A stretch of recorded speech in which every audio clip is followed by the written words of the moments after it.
आज तक हमने मंगल पर 30 मिशन किए हैं, शुक्र ग्रह पर 22 मिशन किए हैं और यहाँ तक कि धरती से 5.8 बिलियन किलोमीटर दूर प्लूटो पर भी अब तक 3 मिशन हो चुके हैं और हम अपने सोलर सिस्टम के बाहर के प्लैनेट्स पर भी 2 मिशन को अंजाम दे चुके हैं। लेकिन सोलर सिस्टम एक ऐसा प्लैनेट भी है जो अभी तक इंसानों की पहुँच से बहुत ही दूर है। मैं बात कर रहा हूँ बुध ग्रह की। बहुत ही कम लोगों को पता होगा कि बुध ग्रह धरती से सबसे नजदीकी प्लैनेट है। जी हाँ, बुध ग्रह हमारी धरती से मंगल और शुक्र ग्रह से भी ज्यादा करीब है। लेकिन इतना नजदीक होने के बावजूद भी आज तक बुध ग्रह पर एक भी सक्सेसफुल मिशन पूरा नहीं हो पाया। बुध ग्रह पर हुए कई मिशन फेल हो चुके हैं और इन्हीं में से एक था मैरिनर 10, जिसकी कहानी शुरू होती है 3 नवंबर 1973 में। समय था सुबह के 5:45 और नासा का पहला प्रोब मरक्यूरी पर जाने के लिए अपनी उड़ान शुरू करने वाला था। सभी साइंटिस्ट के चेहरे पर परेशानी साफ साफ दिख रही थी, क्योंकि यह पहला प्रोब था जो मरक्यूरी तक की दूरी सिर्फ ग्रेविटेशनल असिस्टेंस के जरिए तय करने वाला था, और वो भी बिना किसी फ्यूल के।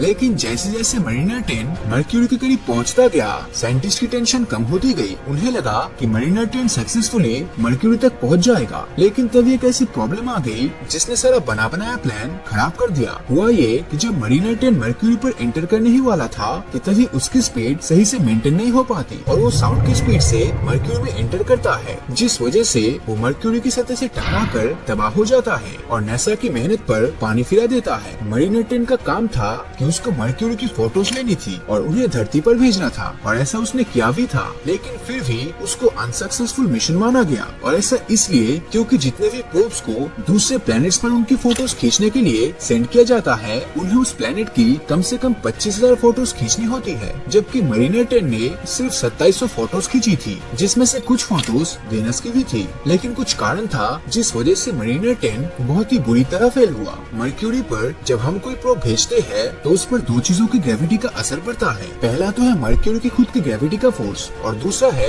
सूरज की ग्रेविटी का फोर्स। अब सूरज की ग्रेविटी का फोर्स मरक्यूरी से बहुत ही ज्यादा है और इसीलिए कॉमन सेंस ये बताता है कि वो स्पेस प्रोब मरक्यूरी के मुकाबले सूरज की तरफ ज्यादा अट्रैक्ट होगा, जिसका मतलब अगर हम मरक्यूरी की तरफ कुछ भी सेंड करते हैं तो वो सीधा सूरज की तरफ खींचा चला जाएगा और सूरज की हीट से तबाह हो जाएगा। और यही है मरक्यूरी तक पहुँचने में सबसे बड़ी प्रॉब्लम। लेकिन इस प्रॉब्लम का सोल्यूशन भी नासा के साइंटिस्ट ने बहुत मेहनत की और उन्होंने काफी रिसर्च के बाद इस प्रॉब्लम का सोल्यूशन भी निकाल लिया, और वो सोल्यूशन था स्पीड। तो साइंटिस्ट ने ये तरीका निकाला कि हम प्रोब की स्पीड को इस तरह एक्यूरेटली सेट करेंगे कि वो सूरज की ग्रेविटी से इन्फ्लुएंस नहीं होगा और फ्लाई बाय करके वापस आ जाएगा, और साथ ही साथ मरक्यूरी की फोटोज भी खींच लेगा। ये बिल्कुल उसी तरह होगा जब किसी कार रेस के दौरान जब रोड पर कर्व आता है तो ड्राइवर कार को स्लो करता है ताकि वो कर्व करके आगे चलती रहे। उसी तरह अगर प्रोब को मरक्यूरी की ग्रेविटी से इन्फ्लुएंस करवाना है तो हमें उस प्रोब की स्पीड को मरक्यूरी के पास ले जाकर कम करना होगा, तभी हम उसको मरक्यूरी की ऑर्बिट में सेट कर पाएंगे और फिर सेंट्रीफ्यूगल फोर्स के चलते वो प्रोब वापस आ जाएगा। लेकिन यहाँ पर एक प्रॉब्लम ये थी कि अगर प्रोब की स्पीड बहुत स्लो हो गई तो वो सीधा मरक्यूरी या सूरज में घुस जाएगा, और अगर स्पीड बहुत तेज रही तो वो मरक्यूरी और सूरज को फ्लाई बाय करके निकल आएगा। लेकिन इसमें वो अपना काम पूरा नहीं कर पाएगा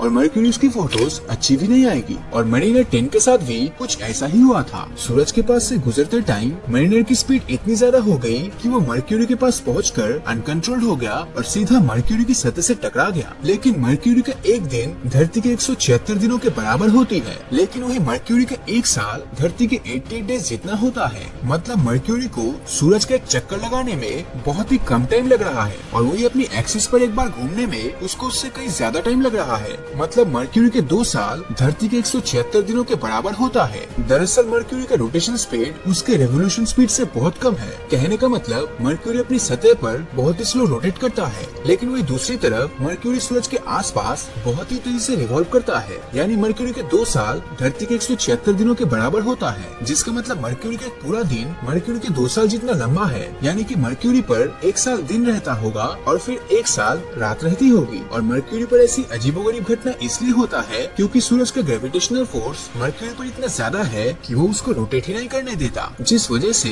मरक्यूरी का रोटेशन बहुत ही स्लो है। बात करें अगर रेवोल्यूशन स्पीड की, जो कि मरक्यूरी के केस में बहुत ही ज्यादा है, तो हर प्लैनेट का रेवोल्यूशन स्पीड सोलर सिस्टम के स्टार्टिंग से ही फिक्स हो चुका था। आज से करीब 4.5 बिलियन साल पहले जब सूरज के आसपास धूल और खगोलीय पिंड से बनी प्लैनेटरी डिस्क तैयार हो गई थी, तब उसी वक्त प्लैनेट की रेवोल्यूशन स्पीड डिसाइड हो चुकी थी। सूरज के ग्रेविटेशनल पुल के चलते जो प्लैनेट सूरज के सबसे ज्यादा पास था, उनकी रेवोल्यूशन स्पीड बहुत ही ज्यादा बढ़ गई थी, और जो दूर थे उनकी रेवोल्यूशन रोटेशन स्पीड कम ही रही, इसलिए मर्क्यूरी का रेवोल्यूशन इसके रोटेशन से कई ज्यादा फास्ट है और वहाँ 2 साल 1 दिन के बराबर होता है। तो दोस्तों, आपको क्या लगता है, क्या भविष्य में हम बुध ग्रह पर अच्छे से साइंटिफिक एक्सपेरिमेंट कर पाएंगे या नहीं? नीचे कमेंट करके जरूर बताना। और अगर ये वीडियो आपको अच्छा लगा हो तो इस वीडियो को लाइक और अपने दोस्तों के साथ शेयर करना मत भूलना। और अगर अभी तक आपने हमारे चैनल को सब्सक्राइब नहीं किया है तो सब्सक्राइब करके नोटिफिकेशन बेल को ऑन कर दीजिए, क्योंकि मैं ऐसे ही वीडियोस हर हफ्ते लाता रहता हूँ। तो मिलता हूँ आपसे अगली वीडियो में, और हमेशा की तरह थैंक्स फॉर वॉचिंग।